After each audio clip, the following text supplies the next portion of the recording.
trovarci sposo fedele e non guardarmi con quel ciglio di pianto e di rimprovero. Giungesti al fine, sì, tra queste mura, mentre l'eco del cannone ancora morde l'aria di questa stanza desolata. Ti attendevo, lo sai, mesta e devota, filando la pazienza e l'onestà, mentre il fumo di gloria e di trincea ti avvolgeva l'onore e la speranza.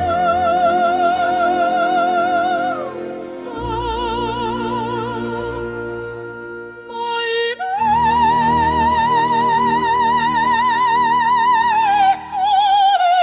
trofeo reco al mio seno?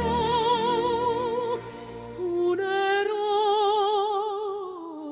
tu sei, ma senza il dardo della battaglia resto solo l'offesa.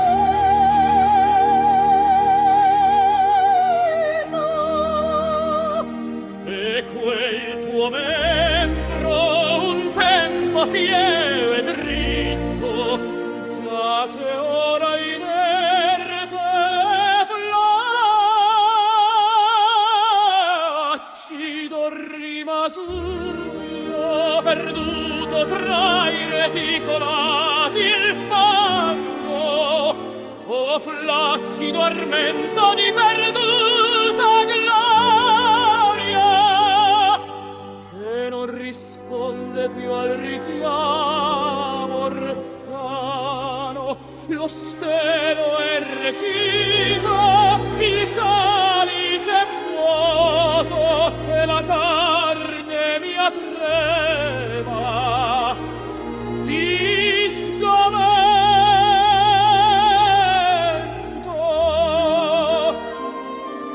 e l'improfesa fedi un altro merne non pertocchi molla.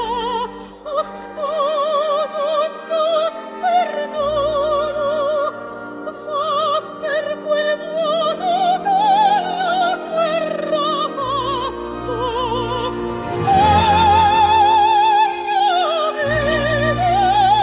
Aveva il vestito ancora intatto, mentre tu offrivi al re la tua virilità, io offrivo il mio talamo a un vigore che non conosceva l'atroce anipilazione.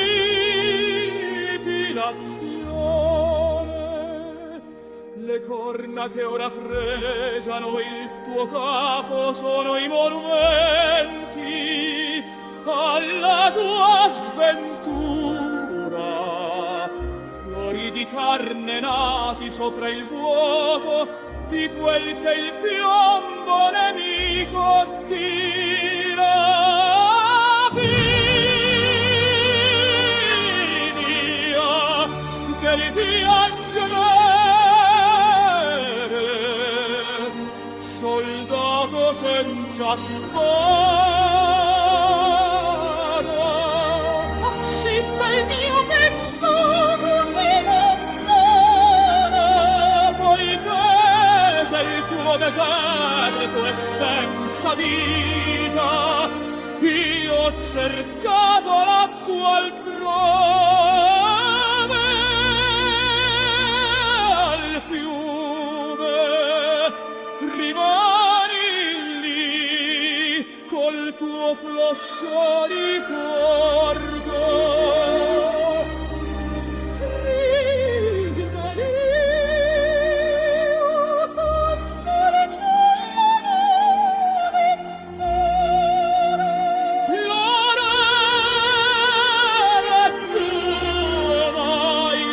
piace